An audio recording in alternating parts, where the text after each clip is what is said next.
Many of you asked me if I was speaking about Elon Musk in my reel about the drones, my Astro Terra forecast about the drones. And yes, I am speaking of Elon Musk. I do firmly believe that he has some involvement or a lot of involvement with the funding of these drones. Is he doing it to harm people?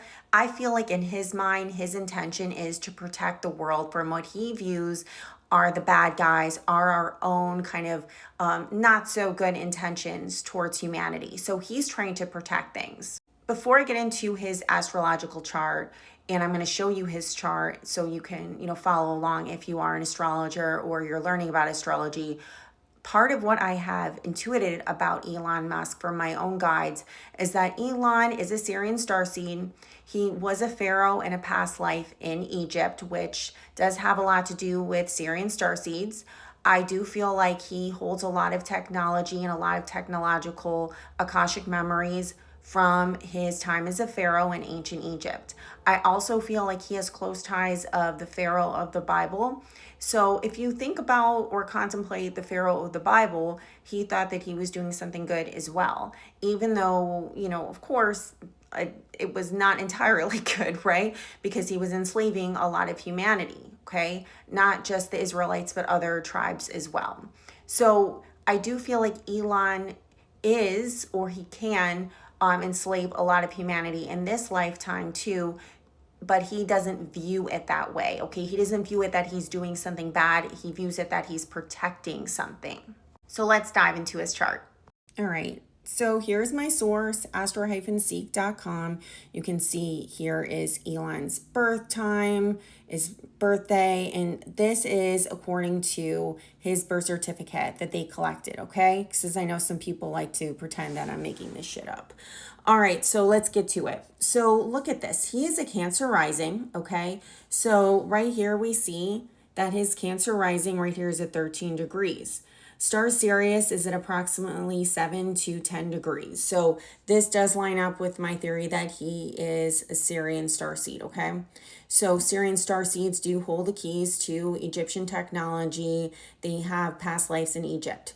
He also has his sun in Cancer in his 12th house and his Mercury in Cancer right here on his ascendant. People with Mercury on the ascendant tend to be incredibly intelligent, okay? His Mercury is square Chiron and Aries in his 9th house, so he does have a lot of hangups about being the outsider.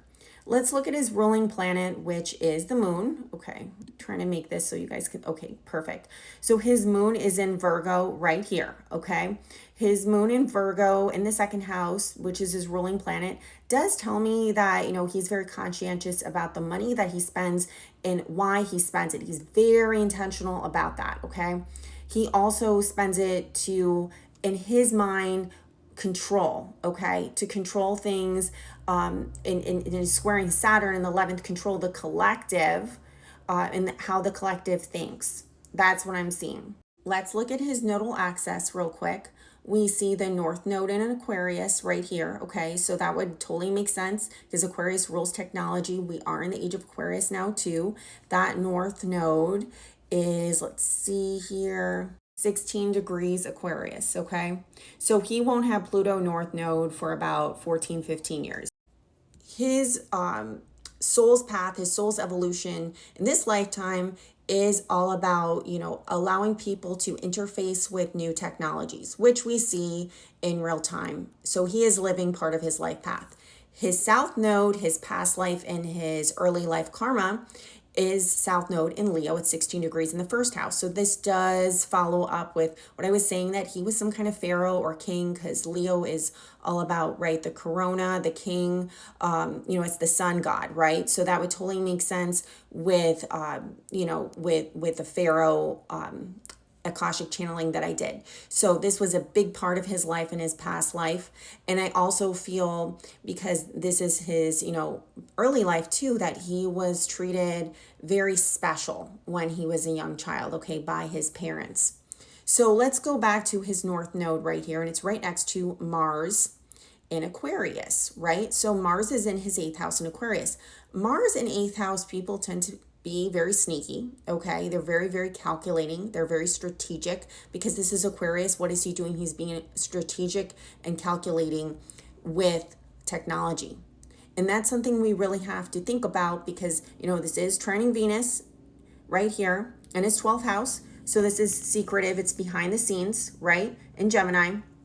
But this could be for things of good, or he could do it for things of bad. It just depends on what his intentions are. He can go to the dark side, right? Or he can keep it on the light side. It just depends on what he wants to do. But his part of fortune's right here. So that tells me, yes, it like really does make him feel good to make all this money to control, right? Because it's right here by Moon in Virgo. And look at this too, like his Pluto is here in the third house. And let's see, I want to make sure that I got this right here because it's a little difficult to tell on AstroSeek.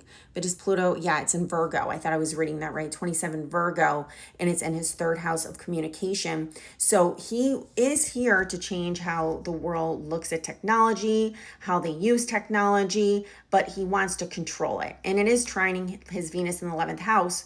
I'm sorry, his Saturn in the 11th house. So that can create a lot of good for people, or he can create for bad. So it just depends on what he wants to do.